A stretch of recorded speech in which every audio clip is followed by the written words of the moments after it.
پیغام وہ یہ تھا، اور حسین نے جس کے اوپر سب سے زیادہ زور دیا ہے، قرآن کو بچایا آپ نے، اسلام اور دین اور شریعت، عبادت کی آبرو بچائی، عبادت کی لاج رکھی، عبادت کو منزل معراج پہ پہنچایا، سجدے کو اس منزل کے اوپر پہنچا دیا کہ آج پورے دنیا کی پیشانیاں اس سجدے کے اوپر فخر کرتی رہیں۔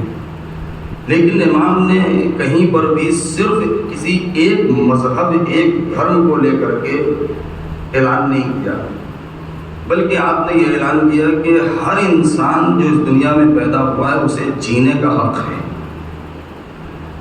ہم خود بھی جئیں اور دوسروں کو چین اور سکون سے جینے دیں، نہ خود ہم اپنی جان گنوائیں، خودکشی کریں، نہ کسی سے اس کا جینے کا رائٹ اور حق ہم چھینیں۔ یہ ایک ایسا عنوان ہے کہ جس کو لے کر کے آج پوری دنیا حسین ابن علی کے اس وجود کے اوپر فخر کرتی ہے۔ میں نے ایک جملہ کہا تھا کہ یہ شعر ہمیشہ ہم اور آپ پڑھتے ہیں کہ انسان کو بیدار تو ہو لینے دو، ہر قوم پکارے کہ ہمارے ہیں حسین۔ تو ہماری ذمہ داری یہاں پر یہ نہیں ہے کہ ہم بیٹھ کے انتظار کرتے رہیں کہ قومیں بیدار ہو جائیں گی۔ کیوں؟ اس لیے کہ ہم 1400 سال سے انتظار کر رہے ہیں۔ حسین کا مشن یہ نہیں ہے کہ ہمارے چاہنے والے بیٹھیں اور انتظار میں رہیں کہ جب قومیں جاگیں گی تو وہ کہیں گی ہمارے حسین ہے۔ نہیں، حسینیوں کا کام بہت اہم ہے، اور وہ یہ ہے کہ ہماری فکر ایسی ہونی چاہیے، ہماری زبان ایسی ہونی چاہیے، ہمارا بیان ایسا ہونا چاہیے، کربلا کو ایسے پیرائے میں ہم ایسے پیکر میں پیش کریں کہ قومیں جاگنے پہ مجبور ہوں، کہ قومیں جو سو رہی ہیں وہ کربلا سلانے کے لیے نہیں ہے، قوموں کو جگانے کے لیے ہے۔ اور کسی کو جگانے کے لیے ضروری نہیں ہے کہ ہم سوئے ہوئے کو جا کے ایک دم سے جھنجھوڑ دیں، نہیں، جب انسان غنودگی کے عالم میں ہو ہم ایسی بات کہہ دیں کہ پھر اس کی نیند اڑ جائے۔ اور جب قومیں جاگ جائیں گی تو حسینیت جاگے ہوئے لوگوں کا شعار ہے، سوئے ہوئے قوموں کا نہیں ہے۔ حسینیت جاگتی ہوئی قوم کا شعار ہے، ترے امتیاز ہے، سوئے ہوئے انسان کا نہیں ہے۔ اس لیے کہ کبھی بھی خواب حقیقت میں نہیں بدلتے۔ سوتا ہوا انسان نامعلوم کیسے کیسے خواب دیکھتا ہے، اور جب جاگتا ہے تو کہتا ہے وہ میں نے تو خواب میں نے ایسا خواب دیکھا کہ میں ڈر گیا، یا میں تو خواب میں بہت خوش ہو گیا۔ اس کی کوئی حیثیت نہیں ہوتی ہے، حیثیت ہوتی ہے کہ انسان جاگنے میں کیا کام کر رہا ہے۔ لہذا حسین کا اصل جو مشن ہے کہ قوموں کو بیدار کر دیا جائے۔ بیدار کرنے کے لیے ضروری نہیں ہے کہ کسی کے اندر تعصب پیدا کر دیا جائے، نہیں، تعصب نہیں، فکروں کو اجاگر کر دیں، فکروں کو کھول دیں، ضمیر کو آزاد کرا دیں۔ جب ہم فکروں کو آزاد کرا دیں گے، حسینیت کا جو اصل مشن ہے، تو ہمیشہ جب فکر انسان کی آزاد ہوگی، اس کی عقل آزاد ہوگی، تو انسان کا دل آزاد ہو جائے گا۔ جب انسان کا دل آزاد ہوگا تو انسان کی زبان آزاد ہوگی۔ جب انسان کی زبان آزاد ہوگی تو اس کے زبان پر صرف حق آئے گا، کبھی باطل نہیں آئے گا۔ اس لیے کہ حق آزاد لوگوں کا شعار ہے، اور باطل سوئے ہوئے اور غلامی کا شعار ہے۔ یہی ہم نے دیکھا کہ کربلا میں ایک طرف 30,000، ایک طرف 72، ادھر سب غلام تھے، ادھر سب آزاد تھے۔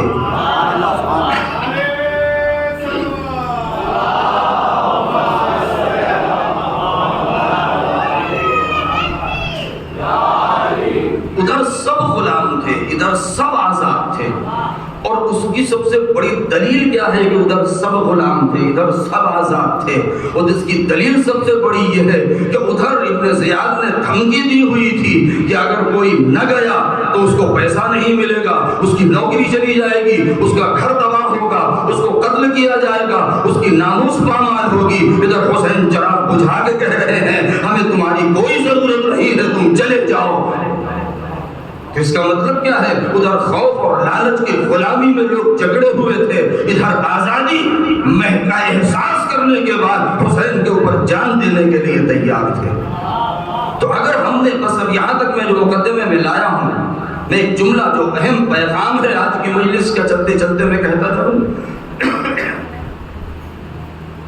بچے جوان ضعیف 4-5 سال کے بچے جو ہوش میں آ جاتے ہیں، 80-90-100 سال کے ضعیف العمر انسان، اتنے سال مجلسیں کی، فرش عزا بچھایا، مجلس میں بیٹھے، مرثیہ بھی سنا، سینہ پہ ہاتھ بھی مارا، ماتم بھی کیا، آنکھوں سے آنسو بھی بہائے، منبر سے واعظ و نصیحت بھی سنا، فضائل بھی سنے، کربلا کا مشن بھی بیان ہوا، زینب کی امانت کا ذکر بھی ہوا، سید سجاد کی ان مشقتوں کا ذکر بھی آیا، اور اتنا سب کچھ کرنے کے بعد جہاں اصول بھی بیان، جہاں فروع بھی بیان، جہاں عقیدے بھی صحیح کیے جاتے ہیں، جہاں اعمال اور عبادتوں کا جذبہ بھی پیدا کیا جاتا ہے، جہاں نماز کا سلیقہ بھی سکھایا جاتا ہے، جہاں سب کچھ کرنے کے بعد جہاں انسان بنا دیے جاتے ہیں، تو اتنے سال فرش عزا پر آنے کے بعد، اتنے سال فرش عزا پر بیٹھنے کے بعد نہیں، سال کو چھوڑیے،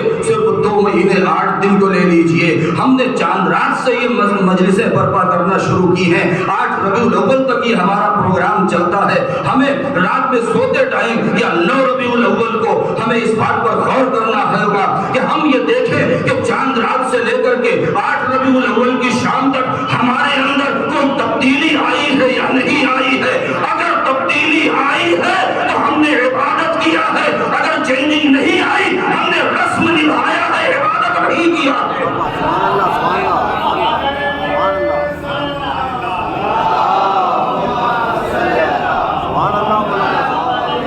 پھر ہم نے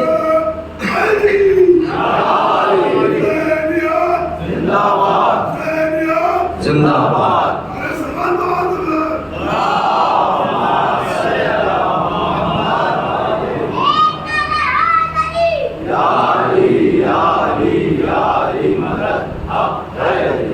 کچھ احساس ضروری ہے، چاہے ہمارے علم میں اضافہ ہو۔ دیکھیے اس میں آپ کو نہیں کہہ رہا ہوں، میں آپ سب اور میں اپنے کو بھی کہہ رہا ہوں، اور اس منبر پر جو بھی آ رہا ہے وہ سب اس چیز کے سوال میں کے جواب میں پھنسیں گے۔ میں خود بھی اپنے کو کہہ رہا ہوں کہ ہم نے آیا کوئی تبدیلی ایجاد کرنے کی کوشش کی یا نہیں؟ فرش پر بیٹھنے کے بعد، یہاں سننے کے بعد آیا علم میں اضافہ ہوا، کچھ ہم نے نئے فضائل سنے، ہم نے عبادت میں کچھ اپنے وزن پیدا کیا، ہماری فکر کچھ سدھر گئی یا نہیں سدھر گئی؟ اگر ذرا سی بھی کوئی تبدیلی ہے تو اس کا مطلب یہ ہے، آخر جملہ آپ میں کہنا چاہتا ہوں، 9 ربیع الاول کو بہت توجہ، 9 ربیع الاول کو اتنی عظیم خوشی منائی جاتی ہے، ہم بھی مناتے ہیں اور منانا بھی چاہیے، اس میں کوئی شک نہیں ہے، اس لیے کہ 2 مہینے 8 دن کے بعد نہیں، اہل بیت کے لیے سب سے بڑی خوشی کا دن بھی ہے، لیکن ایک بات ضرور یاد رکھنا چاہیے کہ ہم 9 ربیع الاول کو لباس عزا اتارتے ہیں، لباس حیا نہیں اتارتے، لباس عزا اتارتے ہیں، ہم لباس حیا نہیں اتارتے، غیرت کا لباس نہیں اتارتے ہیں، عزا کا لباس اتارتے ہیں۔ کیوں؟ اس لیے کہ یہ 2 مہینے 8 دن جو ہم نے اتنی محنت کی ہے، اب وہ پورے سال ہمیں اسی سے استفادہ کرنا ہے، اس کا بینیفٹ ہمیں پورے سال ملے گا، اور ہم چاہیں گے کہ قوم تک پہنچے۔ پر یہ ایک ضروری تھا جو ہم نے منبر ادا کرنا، لہذا یہ چیزیں میں نے آپ کی خدمت میں عرض کی ہیں۔ تو حسین ابن علی کا جو میسج اور جو پیغام کہ میں شر پھیلانے کے لیے نہیں جا رہا ہوں، پہلے دن کی مجلس میں جو میں نے کہا میں وہیں سے جڑ جاؤں تاکہ نتیجہ آپ کے سامنے ہو، تو یہ شر پھیلایا کس نے ہے؟ یہ برائی امت میں اور قوم میں کس نے ایجاد کی ہے؟ پیغمبر اکرم کی زندگی کے اوپر جائزہ لیں ہم،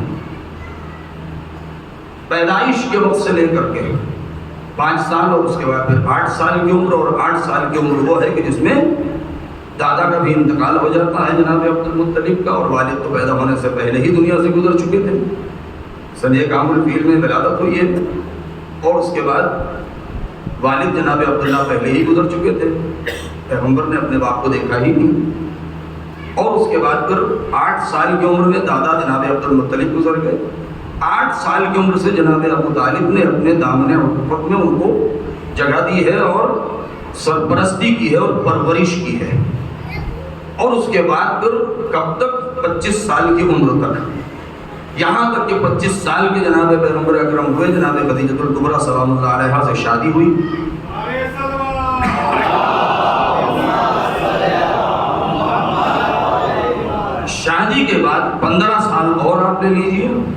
کہ 15 سال جناب خدیجۃ الکبریٰ سلام اللہ علیہا وہ ہیں کہ جو پیغمبر اکرم کے شب و روز کی پوری زندگی کی مالک ہیں اور شاہد ہیں کہ نبی کریم کا کیا نیچر ہے، کیا اخلاق ہے، کیا کردار ہے، کیا مزاج ہے، کیسے رہتے ہیں، کیسے اٹھتے ہیں، کیسے بیٹھتے ہیں، کیسے ملتے ہیں، کس کی عبادت کرتے ہیں وغیرہ وغیرہ، یہ سارا۔ لہذا بچپنے سے لے کر کے 25 سال تک تو جناب ابو طالب، اور اس کے بعد بھی جناب ابو طالب ہیں، لیکن جناب خدیجہ بھی آپ کی زندگی میں شامل ہوئی۔ اور اس کے بعد 40 سال کے پورے ہوئے غار حرا میں پہنچے، اعتکاف کیا، اور اس کے بعد وہ آیتیں نازل ہوئی۔ اب جب آیتیں نازل ہوئیں تو اب جب آپ نے اعلان کیا کہ میں اللہ کا رسول ہوں، میرے اوپر قرآن نازل ہو رہا ہے اور آیتیں آئی ہیں اور جبرائیل آتے ہیں، تو اب یہ وہ نقطہ تھا اصل کہ جہاں سے انتشار اور جہاں سے لوگوں میں یہ کھلبلی مچنا شروع ہوئی ہے کہ ایسے کون ہے اور کیا ہے اور جادوگر ہیں اور فلاں ہیں اور فلاں ہیں اور وغیرہ وغیرہ، یہ سب آپ سنتے آئے ہیں، مجھے اس پہ گفتگو نہیں کرنا ہے، وقت آپ کا نہیں لینا۔ لہٰذا جب 40 سال کے ہوئے اور آیت آئی، کون سی آیت؟ ابتدا کی 5 آیتیں نازل ہوئی سورہ علق کی۔ اقرأ بسم ربک الذی خلق، خلق الانسان من علق، اقرأ وربک الاکرم الذی علم بالقلم علم الانسان ما لم یعلم۔ یہ 5 آیتیں نازل ہوئی۔ تعجب اس بات کے اوپر ہے کہ ہمیں قوم کو جو بیدار کرنا ہے، دوسری قومیں تو بیدار ہوں گی لیکن اپنی قوم کو جو بیدار کرنا ہے وہ یہ ہے کہ ذرا غور کریں کہ قرآن مجید کی جو سب سے پہلی 5 آیتیں نازل ہوئی ہیں اس میں ہرگز یہ نہیں کہا کہ تم پہلے ہی دن نماز پڑھنے لگو، تم روزہ رکھنے لگو، تم حج کرنے لگو، تم یہ کرنے لگو۔ نہیں، آواز کیا دیا ہے میرے حبیب؟ پڑھیے کیا؟ اقرأ بسم ربک الذی خلق، اس رب کے نام سے کہ جو خالق ہے، جس نے خلق کیا ہے، جس نے پیدا کیا ہے۔ خلق الانسان من علق، اور انسان کو پیدا کیا ہے جمے ہوئے خون کے ذریعے سے۔ پھر اس کے بعد خلق الانسان من علق، اقرأ وربک الاکرم، پڑھیے اس رب کے نام سے جو سب سے بڑا کریم ہے، جس سے بڑا کوئی کریم نہیں ہے۔ پھر اس کے بعد الذی علم بالقلم، کہ جس نے قلم کے ذریعے سے تعلیم دی ہے، علم الانسان ما لم یعلم، اور انسان کو ان چیزوں کی تعلیم اور سکھایا ہے جو انسان نہیں جانتا تھا۔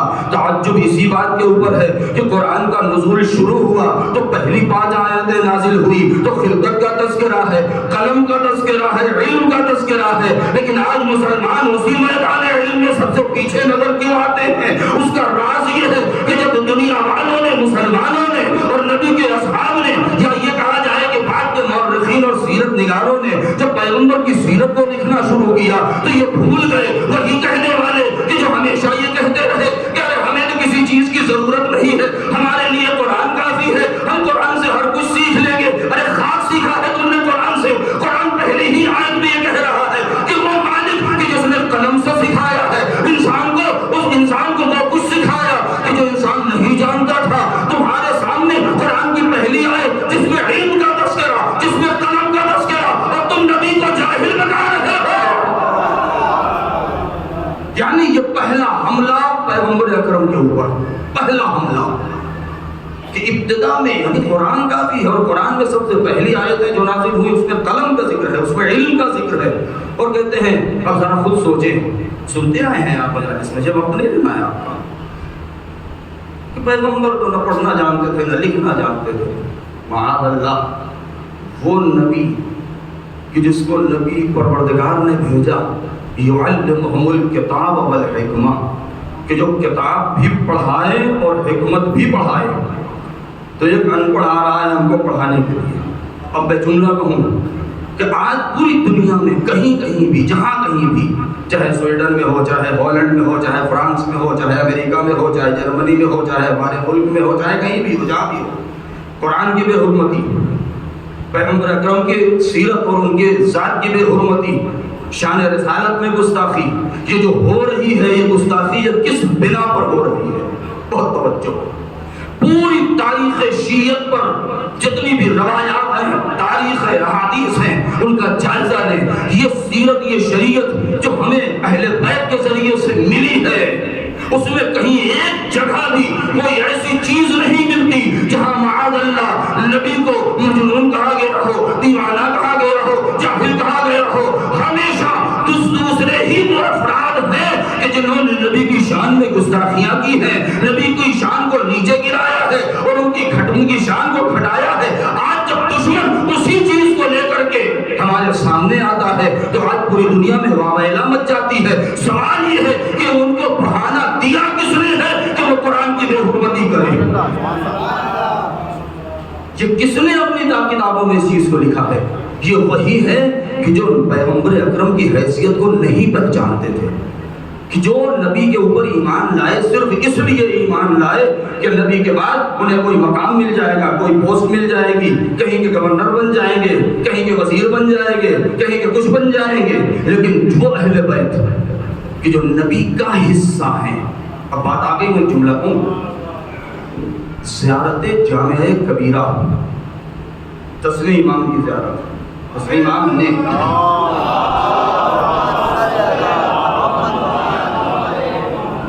تسلیم امام کے پاس ایک شخص گیا کہ سرکار ہم آپ کے جد یا اجداد کی قبر پہ جائیں یا آپ کے پاس جائیں تو ہم سلام کریں تو ہمیں تو کچھ آتا ہی نہیں ہے، ہمیں تو پتہ ہی نہیں ہے کہ آپ کا مقام کیا ہے، لہذا آپ بتائیے کہ آپ کے فضائل کیا ہیں، آپ کے مناقب کیا ہیں، ہم کیا کہہ کے آپ کو سلام کریں، ہم آپ کو حضور کہیں کہ سرکار کہیں کہ بادشاہ کہیں کہ کیا کہیں؟ تو امام نے کو تحریر کر کے دے دیا کہ جب جاؤ تو یہ پڑھو۔ اس کے اندر امام نے پورے معارف بھر دیے ہیں۔ شروع کہاں سے؟ السلام علیکم یا اہل بیت النبوہ، سلام ہو آپ پر اے اہل بیت نبوت۔ غور فرمائیں آپ، اہل بیت نبی نہیں کہا، اہل بیت نبوت کہا ہے۔ اہل بیت نبی اور اہل بیت نبوت میں کیا فرق ہے؟ اہل بیت نبی اگر کہا گیا ہوتا تو اس کا مطلب یہ ہے کہ وہ خاص وہ افراد ہو گئے کہ جو نبی کے اہل ہیں۔ بہت توجہ چاہتا ہوں۔ اب اگر یہ کہہ دیا جائے جیسے کہ وہ جاہل لوگ اپنی تفسیروں میں اور تاریخوں میں اور محدثین کی جن کے پاس گڑھی ہوئی حدیثوں کی کوئی کمی نہیں ہے کہ جیسے ابو ہریرہ اور کعب الاحبار افراد نے کہ جیسے کہ لکھ کے نبی کی طرف منسوب کر دیا ہے تو اس میں کیا ہوگا؟ تو اس میں اہل بھی آ جائیں گے، اہلیہ بھی آ جائیں گی۔ اور فرمایا آپ نے، لیکن یہاں پر اہل بیت نبی نہیں، اہل بیت محمد نہیں، اہل بیت نبوت کہا ہے۔ اہل بیت نبوت کا مطلب کیا ہے؟ نبوت پیغمبر اکرم سے شروع نہیں ہوئی ہے، نبوت آدم سے شروع ہوئی ہے اور خاتم تک آئی ہے۔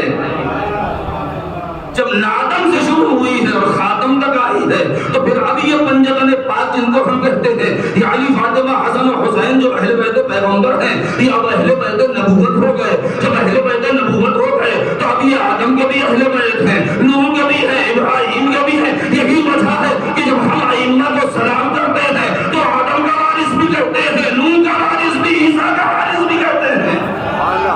اب یہاں پر ذاتی وراثت صرف نہیں ہے بلکہ نبوتوں کی وراثت، وہی علم جو آدم کے پاس تھا وہی علم علی کے پاس ہے، وہی ہیبت جو موسیٰ کے پاس تھی وہی ہیبت حسین کے پاس ہے۔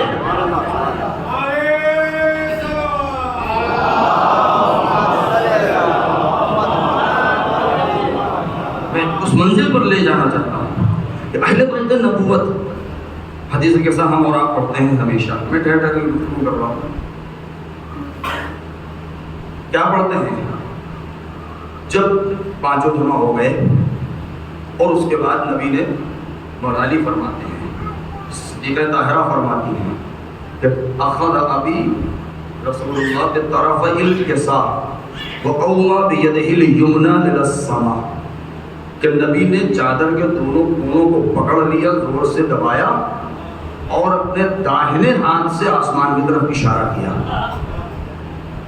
وَأَوْمَا بِيَدِهِ الْيُمْنَى إِلَى السَّمَاءِ، کہا اللہم اِنَّا هَؤُلَاءِ أَهْلُ بَيْتِي، پروردگار یہی بس یہی میرے اہل بیت ہیں، بس یہی میرے اہل بیت ہیں۔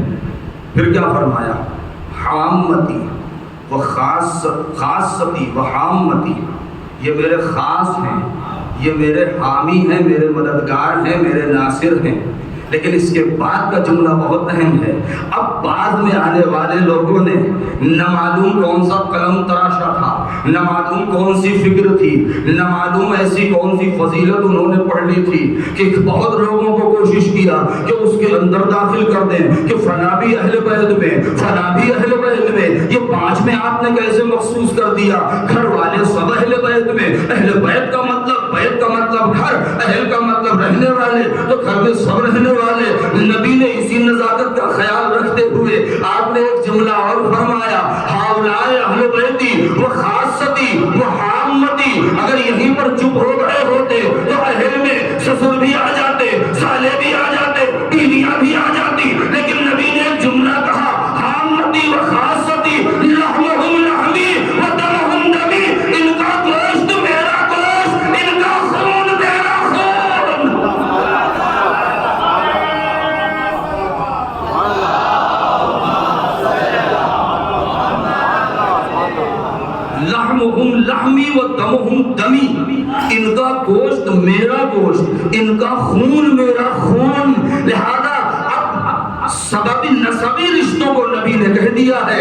اب دامادی کی بنا پر، بہو بننے کی بنا پر، بیوی بننے کی بنا پر، کسی سسر بننے کی بنا پر، سالے بننے کی بنا پر نبی نے سارے سببی رشتوں کو ختم کر دیا۔ علی کے بارے میں کیا فرمایا؟ میں اور علی ایک ہی نور سے ہیں، فاطمہ رسول کا حصہ ہے، حسن حسین فاطمہ کا حصہ ہے۔ نبی نے یہ کہہ کے بتا دیا کہ غیروں کو داخل کرنے کی کوشش نہ کرنا، وہی اہل بیت ہے جن کی رگوں میں رسول کا خون دوڑ رہا ہے۔ صلوات پڑھے بر محمد و آل محمد۔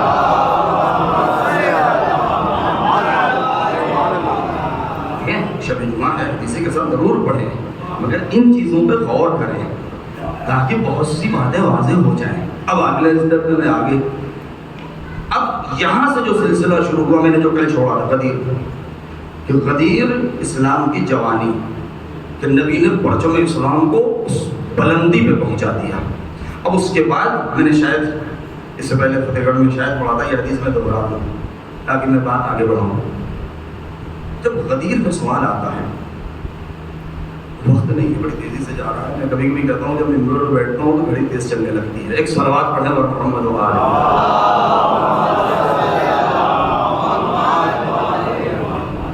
جتنے ائمہ ہمارے، انہوں نے دو چیزوں کی بڑی تاکید کی ہے۔ کہا ہے کہ میں اپنے بچوں کے اوپر واجب کر دیتا ہوں کہ خطبہ غدیر اور خطبہ فتح جناب فاطمہ کا یاد کریں، کیوں یہ دو خطبے ایسے ہیں جس میں پورا دین بھر دیا گیا ہے۔ کہ جناب فاطمہ اسلام اللہ علیہ نے جب مسجد میں گئیں اور اس انداز سے چل رہی تھی کہ تمیل و میلن شمالا و یمیناً، کہ ایسے کہ ایک مرتبہ داہنے جھک رہی تھی، ایک مرتبہ بائیں جھک رہی تھی اور رضا زمین پہ کھنچ رہی تھی اور گئی ہیں۔ اور اس کے بعد آپ نے مخاطب کیا ہے تو آپ نے کیا فرمایا؟ بہت طویل خطبہ ہے، تو آپ نے کیا فرمایا؟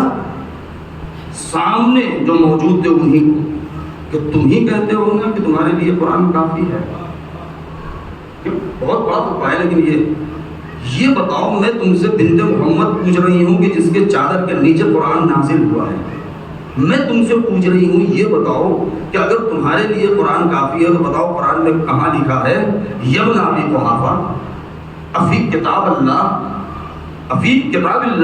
ان ترث اباک ولا ارث ابی، کہ قرآن میں کہاں لکھا ہے کہ تو اپنے باپ کی میراث پائے اور میں اپنے باپ کی میراث نہ پاؤں؟ جملہ دیکھیے آپ کہ کہاں لکھا ہے قرآن میں کہ تو اپنے باپ کی میراث پائے اور میں اپنے باپ کی میراث نہ پاؤں؟ اس طریقے سے پھر اس کے بعد آپ نے کیا فرمایا کہ یہ بتاؤ کہ میرے ابن عم یعنی میرے شوہر علی وہ قرآن کے بارے میں زیادہ جانتے ہیں یا تم لوگ جانتے ہو؟ سوال کیا ہے اور پورا مجمع خاموش۔ اگر کوئی ذرا سا بھی جانتا تھا تو بولا کیوں نہیں؟ بھائی بولنا چاہیے تھا کہ ہاں ہم بھی جانتے ہیں قرآن کی تفسیر کے بارے میں، لیکن امیر المؤمنین کی جب صدیق دارا نے کہا تو سناٹا چھایا ہوا تھا۔ یہ غدیر یہاں سے دوسری طرف کا جو سلسلہ شروع ہوا، ایک طرف اصلاح امت کا جذبہ، ایک طرف ظلم اور فتنہ پھیلانے کا سلسلہ ہے۔ اب یہ سلسلہ دو ہے، ایک طرف ولایت چل رہی ہے، ایک طرف شیطنت اور طاغوتیت چل رہی ہے۔ اور یہی وجہ ہے کہ ائمہ نے جس سرزمین پہ قدم رکھا، جب کسی نے پوچھا کہ بتائیے مولا کچھ حدیث سنائیے، چاہے امام رضا ہو، چاہے امام صادق ہو، چاہے کوئی بھی امام ہو، سب سے پہلے آپ نے ولایت کا پرچار کیا ہے، حدیث قدیر بیان کی ہے۔ امام رضا علیہ السلام سے پوچھا لوگوں نے، میں نے بڑی تفصیل سے اس کو پڑھا تھا لیکن شاید لوگ بھول گئے ہوں، میں کہہ دوں میں نے ایک سوال کیا تھا، اگر آپ کو یاد ہو تو میں تفصیل میں نہ جاؤں۔ میں نے بچوں سے پوچھا تھا کہ آپ نے شیطان کہیں دیکھا ہے؟ سب کہنے لگے کہ نہیں دیکھا. میں بھائی اس کا آرٹ بنا دیں فوٹو, تو کوئی دانت بڑا کر دے گا, کوئی ناخن بڑا کر دے گا, کوئی سر ٹیڑھا میڑھا کر دے گا, کوئی آنکھ جو ہے خوفناک کر دے گا, اور ہر کوئی یہ کہے گا ہم نے نہیں دیکھا.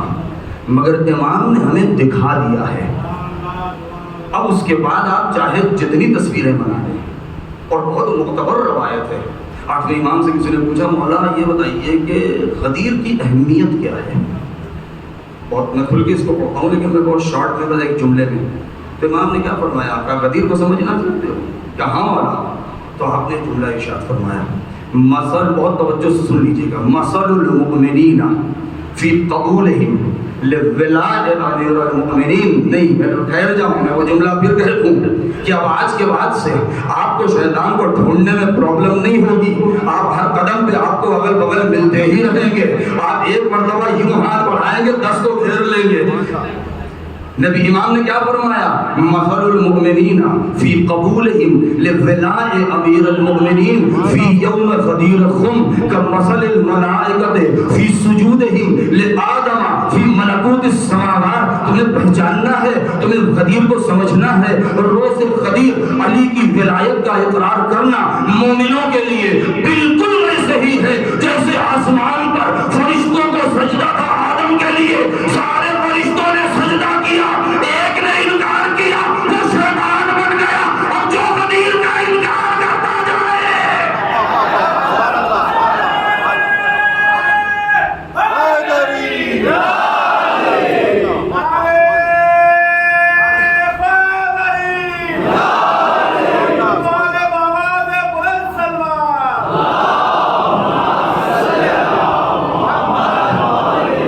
کتنی کھلی ہوئی بات ہے.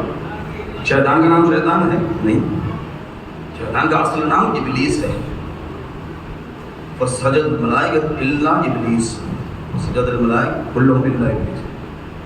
مگر وہ ابلیس نام تھا, مگر اس کے اندر جو شیطنت اور جو فتنہ پھیلانے والی جو صفت تھی, اسی بنا پر اس کو شیطان کہا گیا. تو اب امام نے کیا فرمایا کہ سب نے سجدہ کیا, ایک نے نہیں کیا, وہ شیطان بن گیا. تو اب کتنا آسان ہے انسان اور شیطان کو پہچاننا کہ اس کے سامنے غدیر کو پوچھو, ذکر کرو, اگر وہ کہے ہاں ہم مانتے ہیں تو انسان ہے, اگر کہے نہیں غدیر سے ہمارا واسطہ نہیں ہے تو وہی شیطان ہے. اب آپ کیمرہ لے کے نکل جائیے, شیطانوں کی فوٹو کھینچتے رہیے. ایک صلوات پڑھیں اور محمد و آلہ.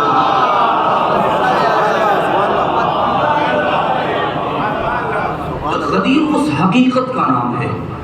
پہلے خلیفہ جناب آدم, وہاں پر ملائکہ اور شیطان کی پہچان, غدیر میں انسان اور شیطان کی پہچان.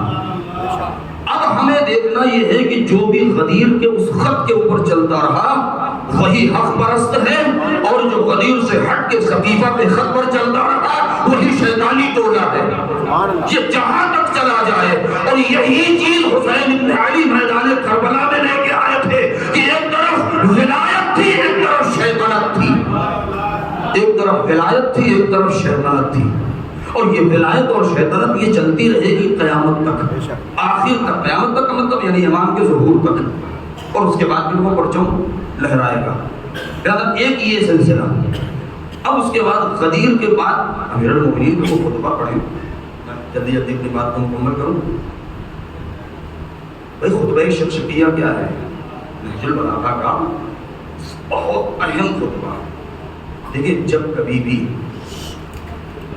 ائمہ طاہرین علیہ السلام کے اقوال, ان کے خطبات, ان کی تقریریں, جب کسی نے لکھا, تحریر کیا, دیکھیں دشمنوں کی یہ چال ہے, اس کو ذہن میں رکھیے گا.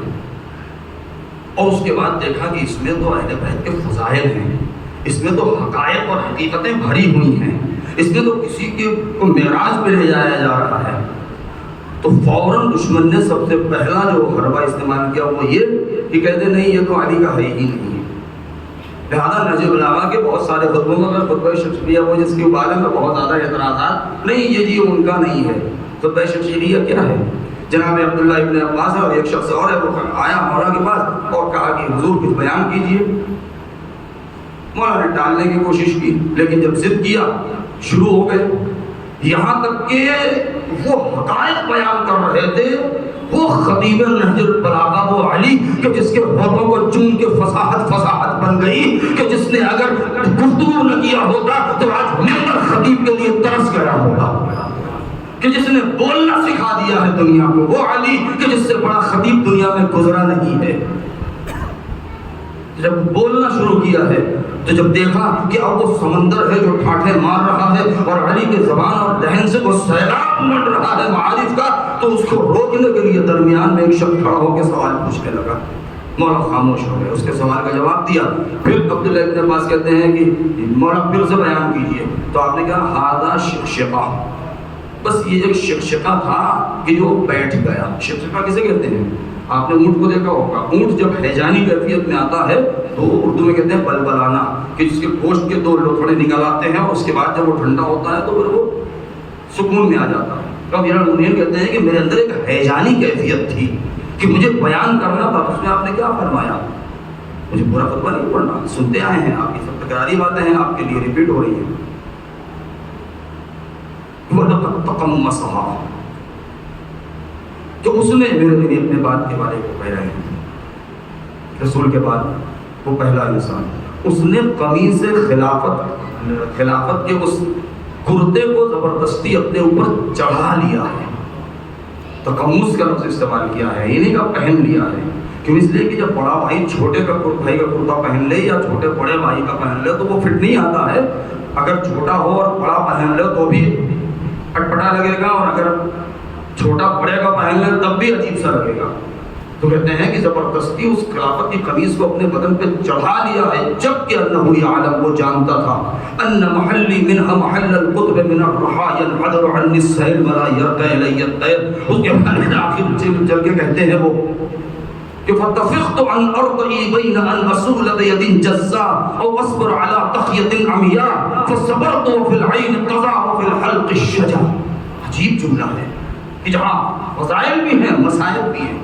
کیا فرمایا آپ نے؟ وہ جانتا تھا کہ اس کے بدن پہ یہ نہیں آئے گی خلافت کی، مگر پہن لیا ہے، جبکہ وہ جانتا تھا کہ میرا مقام اس خلافت اور اس ولایت اور اس سلطنت میں وہی ہے جو چکی کے بیچ میں اس کیل کی حیثیت ہوتی ہے کہ اگر اس کو بیچ سے ہٹا دیا جائے تو اوپر کا پارٹ کھل نہیں پائے گا۔ پھر اس کے بعد کہتے ہیں مجھے اتنا مجبور کیا کہ میں دو راہے پر آ گیا کہ میں نے سوچا یا تو میں تلوار لے کر کے میدان میں کود پڑوں تو امت اسلامیہ میں خلفشار مچ جائے گا، کہیں گے کہ علی نے شر پھیلایا ہے، علی نے فتنہ پھیلایا ہے، یا تو میں ایسے موقع پر صبر کروں کہ میری میراث لٹ رہی ہو، اما تو راسی نحبا۔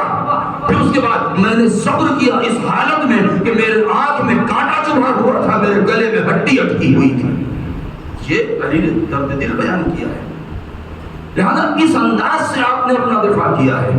اب اس کے بعد معاملہ اور آگے بڑھتا ہے، 25 سال خاموش رہے، مگر میرے دوستوں، میرے بزرگوں، میرے بچوں، یہ ہمیشہ مجلس میں آپ سنتے ہیں کہ علی سن 11 سے سن 35 سال خاموش رہے ہیں۔ علی کو خاموش مت کہیے گا، علی خانہ نشین نہیں، اس لیے کہ جس ولی خدا ہوتا ہے، جس کے سر پر اور گردن پر ولایت کی ذمہ داری ہوتی ہے، وہ کبھی خاموش نہیں بیٹھتا ہے، وہ کبھی خاموش نہیں بیٹھ سکتا ہے۔ ہاں یہ اور بات ہے کہ جیسے کل میدان میں علی کی ذوالفقار چمک رہی تھی، اسی طریقے سے علی گھر میں بیٹھ کے اپنے علم کی ذوالفقار سے جہالت کا خاتمہ کر رہے تھے۔ وہ 25 سال خاموشی کے بعد، کیوں جملہ کہہ دوں، جو علی ہے وہی دین ہے، جو دین ہے وہی انسانیت ہے، جو انسانیت ہے وہی فطرت ہے، جو فطرت ہے وہی شریعت ہے، جو شریعت ہے وہی قرآن ہے، جو قرآن ہے وہی علی ہے۔ لہذا اگر علی چپ ہو جاتے تو دین چپ ہو جاتا، علی بیٹھ جاتے تو شریعت بیٹھ جاتی، علی سو جاتے تو انسانیت مر جاتی۔ علی خاموش نہیں تھے، علی خاموش نہیں تھے، ہاں خاموشی سے علی نے دفاع کیا ہے، ورنہ وہ 25 سال جس میں مولا شکایت کر رہے ہیں کہ میں نے اتنے دن تک برداشت کیا ہے کہ میری ہی اس 25 سال میں بچے جوان ہو گئے، جوان بوڑھے ہو گئے، بوڑھے مر گئے۔ یہ میں اس لیے بیان کر رہا ہوں تاکہ ہم کربلا کو سمجھیں، اور اس کے بعد کا جو مرحلہ آگے بڑھا ہے، بہت توجہ، 2 تقریریں بس یہی پہ بات کو ختم کر دوں تاکہ وہ بات واضح ہو سکے۔ جب وہ دن آیا، ذی الحجہ کا مہینہ، سن 35 ہجری، اور اس کے بعد وہ پورا مجمع کہ جس کو کچھ لوگ بلوائی کہتے ہیں، بہت توجہ دیتا ہوں، میں بہت سنبھل کے بول رہا ہوں، سمجھ لیجیے گا، مجھے بھولنا نہیں ہے، وضاحت نہیں کرتی ہے، کہ جس کو بہت سارے مورخین کہہ رہے ہیں بلوائی تھے، بہت سارے کہہ رہے ہیں انقلابی تھے۔ اب آپ فیصلہ کیجئے وہ انقلابی تھے یا بلوائی تھے، کہ جب مدینے میں آئے یمن سے، شام سے، بصرہ سے، کوفہ سے، مکے سے، اور اس کے بعد گھر کو گھیرا ہے خلیفہ سے ان کے، اور اس کے بعد وہ منزل آئی کہ ان کا قتل کر دیا گیا، تو یہ پورا مجمع اٹھ کے آیا مولا علی کے پاس، ہاتھ بڑھائیے مجھے بیعت کرنی ہے آپ کی، آپ ہمارے مولا ہیں۔ کیا مولا کہہ نہیں سکتے تھے کہ اتنے دن کے بعد تمہیں یاد آیا میں تمہارا مولا ہوں، غدیر کیوں بھول گئے تھے تم؟ نہیں کہہ سکتے تھے؟ کہہ سکتے تھے۔ یہی وہ درد دل تھا علی کے سینے میں کہ جو بار بار ان کو تکلیف پہنچا رہا تھا۔ تو مولا نے کیا کہا؟ 3 بار کہا جاؤ چلے جاؤ، مجھے تمہاری کوئی ضرورت نہیں ہے۔ تو ان لوگوں نے کہا یا علی ہم بہت ٹھوکریں کھا چکے، یہ بات سچ ہے کہ آپ کو ہماری ضرورت نہیں ہے مگر ہمیں آپ کی ضرورت ہے۔ اور اس کے بعد بیعت شروع ہوئی، بیعت ہوتی رہی یہاں تک کہ مولا فرماتے ہیں لقد ہوتے کل حسنان، کہ میرے پیر کے دونوں انگوٹھے کچل گئے تھے۔ اب یہاں پر وہ فضیلت ہے، جملہ سن لیجیے، میں شاید پڑھا اس سے پہلے یا سنتے آئے ہیں آپ، جناب صعصع بن سوحان کا جملہ، کہ صعصع بن سوحان مولا علی کے بہت ہی قریبی ساتھی، جب مولا علی کی شہادت کی ہے سب سے آخری بار جو ملے ہیں جا کے مولا سے، وہ صعصع بن سوحان نے پوچھے کہ منع کرنے کے بعد بھی زبردستی وہ کہہ رہے ہیں نہیں ہمیں اجازت دو، ہمیں اپنے مولا سے ملنا ہے۔ تو مولا سے جب ملے ہیں تو اس وقت کی جب کچھ دیر کے بعد مولا کی شہادت ہو گئی ہے تو آخری فقرہ بھی مولا نے یہی کہا تھا، اے صعصع ہمارے چاہنے والوں تک پیغام پہنچا دینا۔ چھٹے امام نے اپنے گھر والوں کو جمع کیا ہے جب آپ کا دم ٹوٹ رہا تھا، اور 5ویں امام کو اپنے پاس بلا کے کہا ہے سارے گھر والوں کو جمع کرو، تو آپ نے آخری جملہ کیا فرمایا تھا؟ لن تنالوا شفاعتنا من استخف بالصلاۃ، میرے چاہنے والوں تک یہ بات پہنچا دینا کہ جو بھی نماز کو ہلکا سمجھے گا میں شفاعت نہیں کروں گا۔ یہ ایک مولا علی نے کیا فرمایا تھا اتنا یاد رکھنا، سلونی قبل ان تفقدونی۔ تو یہ صعصع بن سوحان جو مولا کے بہت قریبی تھے، سارا مجمع دیکھ رہا ہے کہ سب بیعت کر رہے ہیں لیکن یہ نہیں کر رہے ہیں۔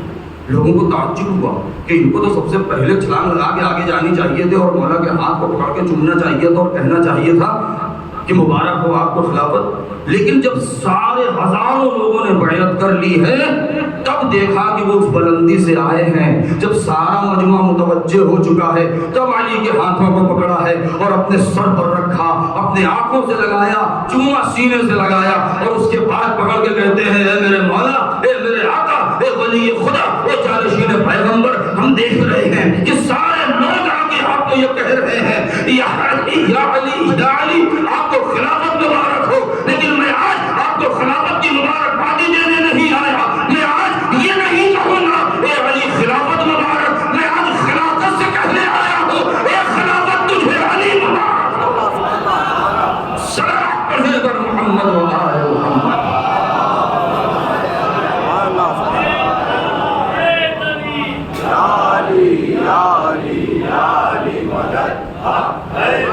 یہ کیسا ہے یہ جذبہ؟ بس اسی کے فوراً بعد جو مولا منبر پہ گئے ہیں اور تقریر کیا ہے، پہلی تقریر جو آپ نے کیا ہے، میں اس کے بعد کے جو پورے مناظر ہیں وہ میں اس سے پہلے یہی مبالغ پڑھ چکا ہوں۔ تو لوگ جس بات کے منتظر تھے وہ کیا تھا؟ دیکھیے آپ نے اس کو خطابت کے انداز میں سنا ہے لیکن یہ سمجھنے والی چیز ہے، صرف نعرہ اور تعریف والی چیز نہیں ہے، ٹھیک ہے؟ یہ سمجھنے والی چیزیں ہیں۔ ورنہ ہم بول دیتے ہیں بھائی آپ نعرہ لگانے میں تعریف کرنے کی میری کر رہے ہیں، میری کیا حیثیت ہے؟ تعریف خطیب کی نہیں ہوتی، تعریف اس فضائل کی ہوتی ہے جو بیان کیا جاتا ہے، ٹھیک ہے؟ تعریف نہیں میں کیا ہوں باقی جیسے کہ انسانی تو کیا ہوں، کچھ نہیں۔ لہذا جب مولا آئے ہیں تو اب لوگ کس بات کے منتظر ہیں کہ منبر رسول میں 3 سیڑھیاں ہیں اور تینوں پہلے سے انگیج ہو چکی ہیں، اور وہ پہلے والے وہاں سے نیچے، پھر دوسرے والے اس کے نیچے، اور تیسرے والے آخری سیڑھی پر۔ اب لوگ ہیجان میں ہیں کہ یہ بیٹھیں گے کہاں بیٹھیں گے، اس لیے کہ احترام پیغمبر، احتراف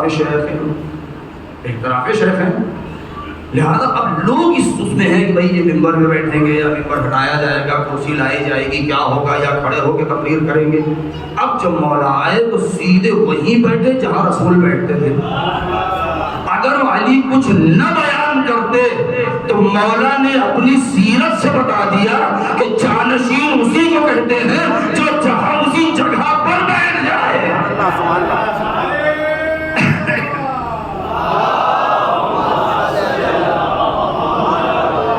یعنی بیٹھ کر کے بتایا کہ میں جانشین ہوں, اسی جگہ بیٹھنے کے لائق ہوں, اور دوسروں نے نہ بیٹھ کے خود بتا دیا کہ ہم جانشین نہیں ہو سکتے. اور اس کے بعد بیٹھ گئے.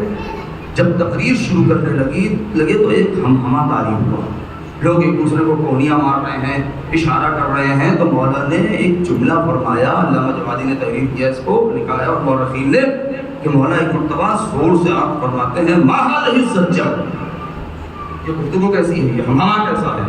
تو کسی نے ہمت کر کے اشارہ کر دیا, یا علی آپ وہاں بیٹھ گئے ہیں. بس مولا کی تقریر یہیں سے شروع ہو گئی. اچھا میں یہاں بیٹھ گیا ہوں تو مجھے تمہیں تعجب ہو رہا ہے, آپ نے اس جملے میں وہ فصیح جملہ فرمایا, جانتے ہو میں کون ہوں. اس کے بعد آپ فرماتے ہیں کہ فواللہ لقد وضعت قدمی ھذا علی کتف النبی, میں نے یہ دونوں قدم نبی کے شانوں پر رکھے ہیں. اگر منبر پر آیا تو تعجب نہ کرنا. صلوات پڑھے بر محمد و آل محمد.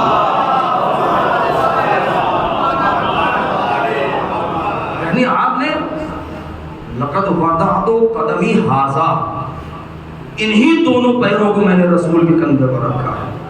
محدث دہلوی نے کتنا اچھا جملہ لکھا ہے. وقت نہیں ہے, بات زیادہ ہو گئی ہے, شاید 5 منٹ زیادہ ہو جائے, معاف کیجیے گا. دیکھیے فتح مکہ میں سارے لوگ موجود تھے. 808 ہجری میں جو فتح مکہ ہوا ہے, تو جب نبی نے اپنے نیزے کے ذریعے سے یا اس عصا کے ذریعے سے وہ حبل جو سب سے گیٹ کے اوپر تھا خانہ کعبہ کے, اس کو آپ نے گرا دیا.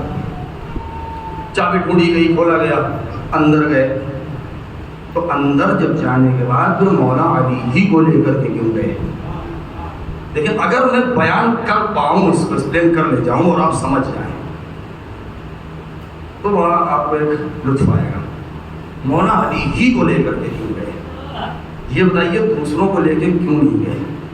اگر آپ یہ کہیں کہ دوسروں کو اس لیے لے کے نہیں گئے کہ بھیا وہاں سے میدان سے بھاگتے رہے, ٹھیک, تو یہاں ٹھیک ہے وہاں اس لیے بھاگتے رہے کہ زندوں کے مقابلے میں جانا تھا, ہاں تو زندوں کے مقابلے میں جانا تھا, یہاں تو پتھروں کے مقابلے میں جانا ہے, تو یہاں تو جا ہی سکتے تھے آسانی سے اندر. آپ یہاں کیوں لے کے گئے, کیوں نہیں لے کے گئے لوگوں کو.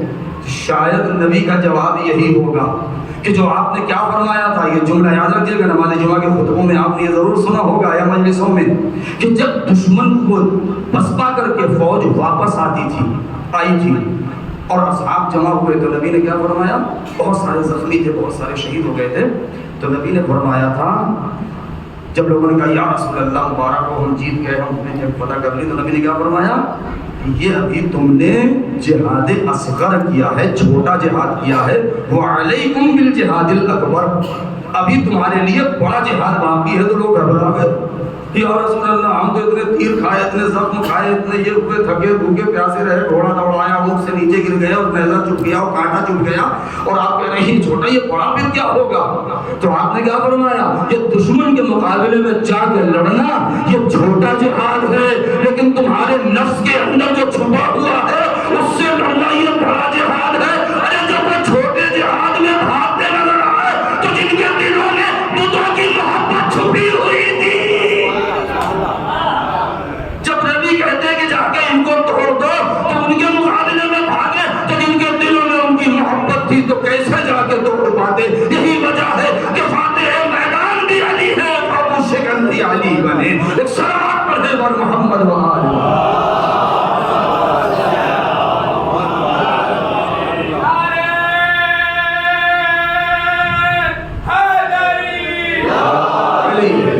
نبی نے کیا فرمایا, محدث دہلوی نے عجیب جملہ لکھا, کہا کہ جب علی دوش رسالت پر کھڑے ہو گئے, دوش محمد پہ نہیں, دوش رسالت پہ, امامت دوش رسالت پر ہے اور خود شکنی ہو رہی ہے.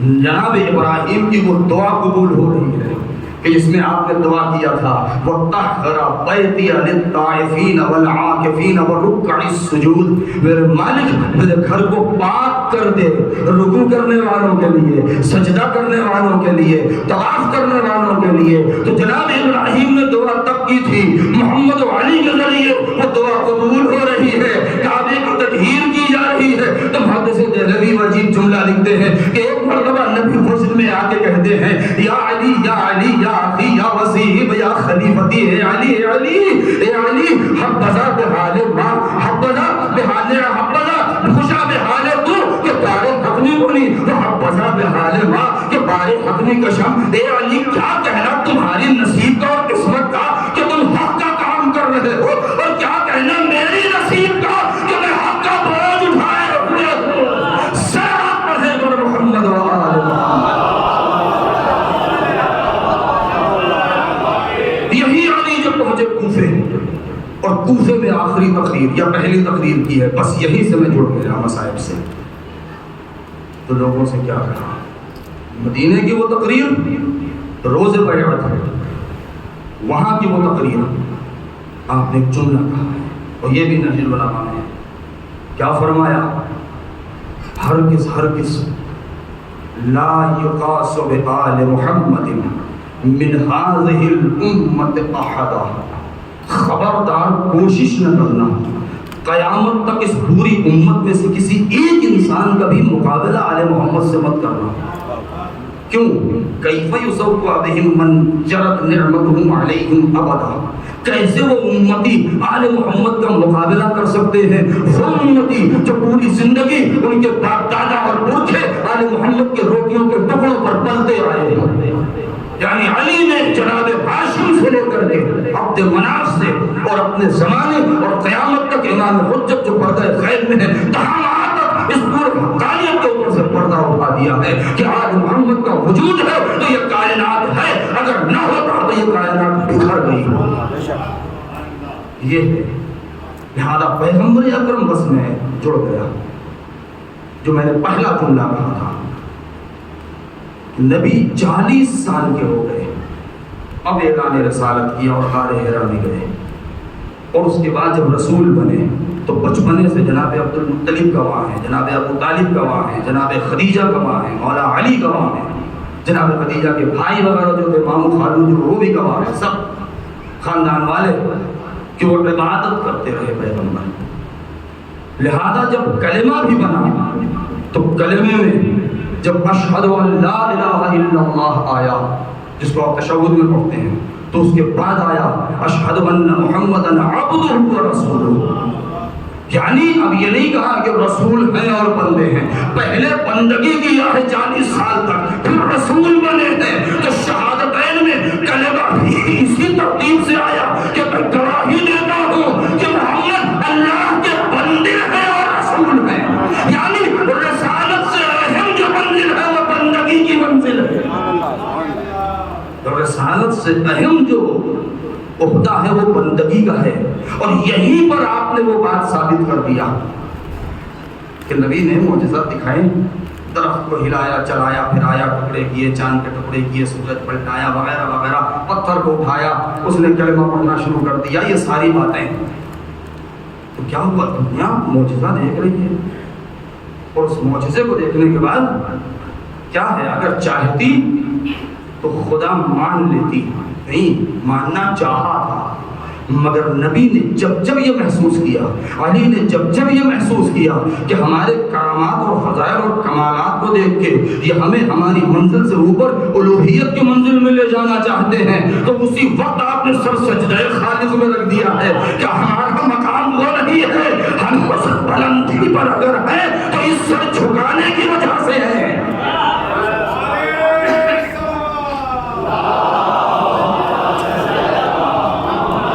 میں جملہ کہنا چاہتا ہوں، اگر ہمارا مقام وہ ہے تو اس سب چھڑانے کی بنا پر ہے، تو دنیا خدا مان سکتی تھی، مگر انکار کیوں کیا؟ انکار اس لیے کیا کہ نبی نے، علی نے، حسن نے، حسین نے، فاطمہ نے اپنے کردار سے اس چیز کو ثابت کیا ہے، اے دنیا والو، بندگی کی طاقت کا اندازہ نہیں ہے، جو ہم چاہتے تو خدائی کا دعویٰ کر سکتے تھے، مگر جتنا دم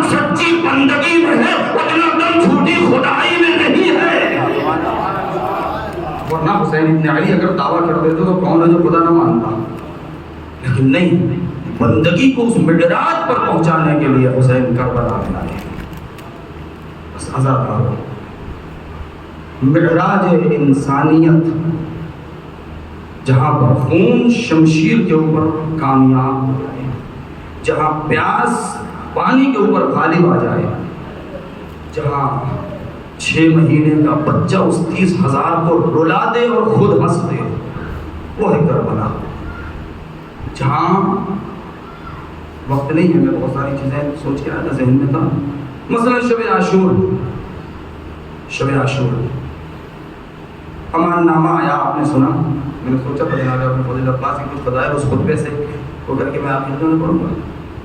اس نے کیا کہا؟ امان نامہ لے کے آئے. این بنو اختی، کہاں ہے میرے بھانجے؟ بہت سے لوگوں کے ذہن میں یہ سوال ہے اور لوگ کہہ دیتے ہیں ارے وہ تو ماموں لگتا تھا. وہ کہاں کا ماموں لگتا تھا؟ کوئی رشتہ داری نہیں تھی. اس لیے کہ جناب ابو الفضل عباس اور شمر بھی ان دونوں کا جو شجرہ نسل ہے وہ کیا ہے بھائی؟ جناب ام البنین ان کے والد حزام، ان کے والد خالد، ان کے والد عامر اور ان کے بہت سارے، پھر عامر تک، اور شمر کا سلسلہ پہنچتا ہے ذباب تک کہ جس کا نام معاویہ تھا. 7ویں 8ویں پشت پر جا کے وہ قبیلہ ایک ہوتا ہے کلاب، جناب کلاب سے 8ویں پشت نیچے. تو اتنے دن گزر جانے، اتنا 100 سال گزر جانے کے بعد، یعنی ہمارے پوتے پڑ پوتے اور 8ویں نسل میں جانے کے بعد کوئی کہے کہ ہم تو فلاں کے جو ہے وہ ماموں لگتے ہیں اور چچا لگتے ہیں. اتنا دور تک تو کسی کو یاد بھی نہیں رہتا یہ کہاں دن تھا. سوچنے کی بات ہے کیوں یہ رشتہ لے کر کے آیا تھا. اس کی وجہ یہ تھی کہ وہ 30,000 کا لشکر تھا، مگر پورے سب کو ڈر عباس سے لگا ہوا تھا کہ ایسے نہیں آئیں گے، رشتے کا حوالہ دے کے اگر انہیں ہم نے توڑ دیا تب حسین کے اوپر قابو پائیں گے. کیوں؟ جناب عباس نے مکے میں خطبے میں یہ کہہ دیا تھا.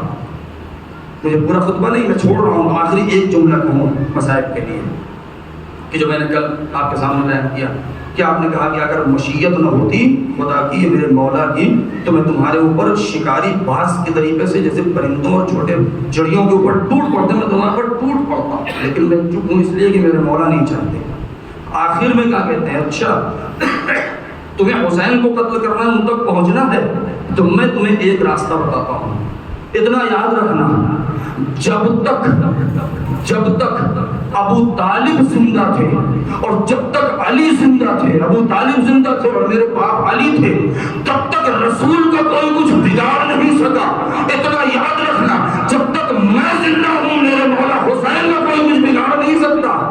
اگر ان تک پہنچنا ہے پہلے آؤ مجھے قتل کرو تاکہ ان تک پہنچ سکو.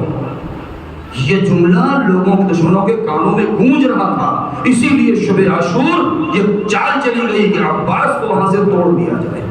تو مولا عباس نے کیا کہا؟ لعنت ہو تجھ پر اور تیرے اس امان نامے پر، چلا جا. واپس کر دیا اسے. پھر کیا؟ ایک شب کی مہلت. یہ بھی غلط ہے کہ حسین نے مانگی تھی. حسین نے ایک شب کی مہلت دی تھی سامنے والے کو کہ ابھی بھی وقت ہے، سوچ لو سمجھ لو. اور اسی ایک شب کی مہلت کا نتیجہ حسین کو حر جیسا ہیرا مل گیا تھا. جب حسین نے منن ہو کروں کو واقعہ ہو جاتا، وہ جملہ آپ کو یاد ہے نا، میں نے پڑھا تھا اس دن یا نہیں پڑھا تھا؟ پھر میں نے کہا تھا کہ حسین کے سینے میں علی کا دل ہے. یہ ابن سعد نے لکھا تھا، عمر سعد نے خط میں کہ اے ابن سعد، ابھی تک حسین نے بیعت نہیں کی، نہ سر جھکایا، نہ بیعت کریں گے نہ سر جھکائیں گے. کیوں؟ فَإِنَّ بَيْنَ جَنبَيْهِ نَفْسَ أَبِيهِ، اس لیے کہ حسین کے سینے میں ان کے باپ کا دل رکھا ہوا ہے. اس کا مطلب یہ ہے کہ دشمن نے تحریر کر کے لکھ کر کے یہ ثابت کر دیا کہ نہ حسین نے کبھی بیعت کی ہے، اور سارے مورخوں کو جھٹلا دیا جو لکھتے ہیں کہ علی نے بیعت کی ہے. اس حسین کے سینے میں علی کا دل رکھا ہو، جب وہ حسین بیعت نہیں کر سکتا کسی طاغوت کی، تو اس کا مطلب یہ ہے کہ علی نے کبھی کسی کے سامنے سر نہیں جھکایا.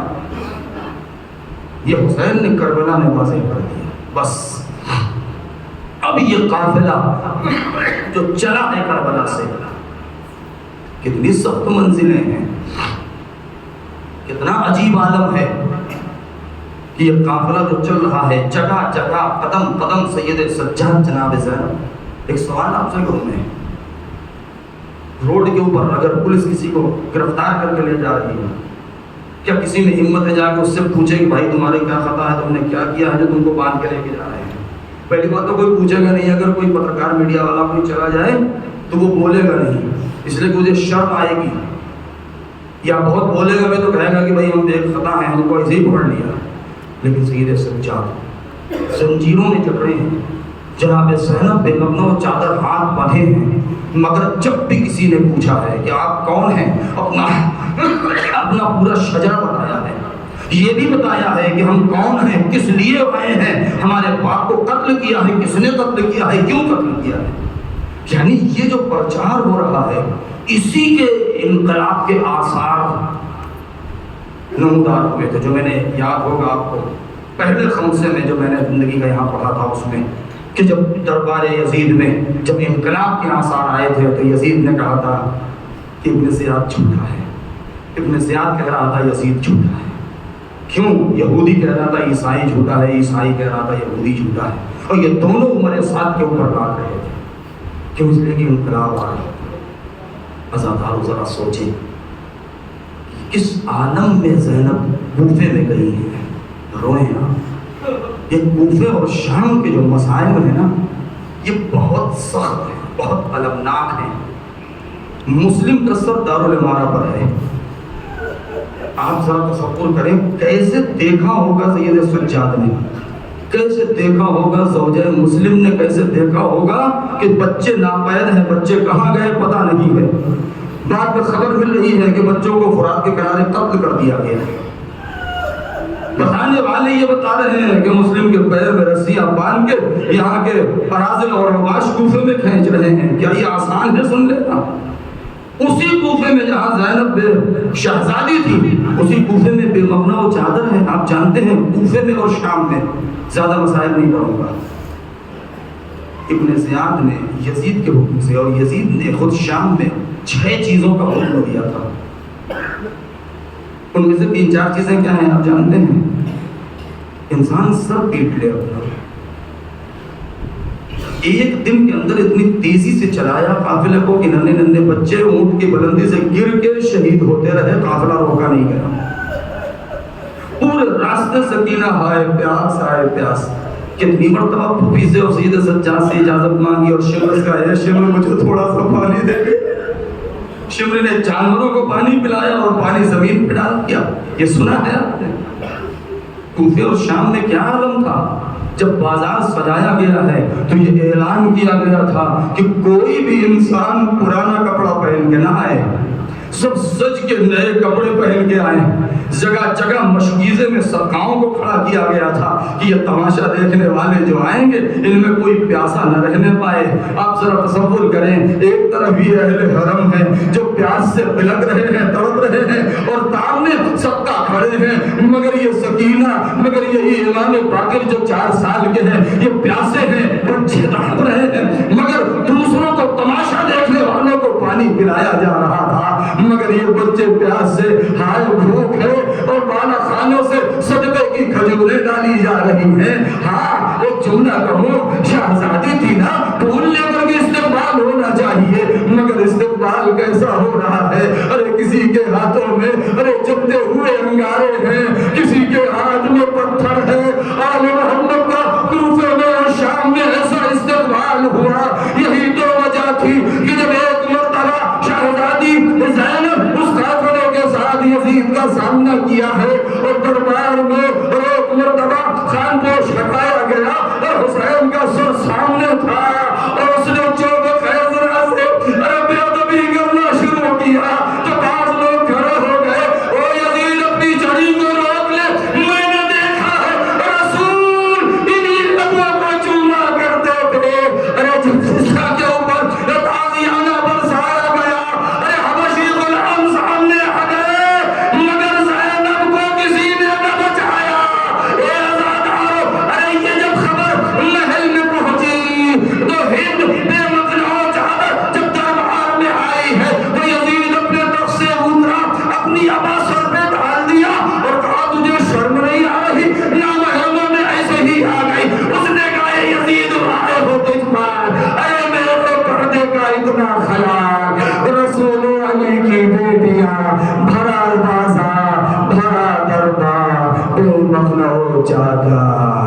ومحمد وعلي وحسين.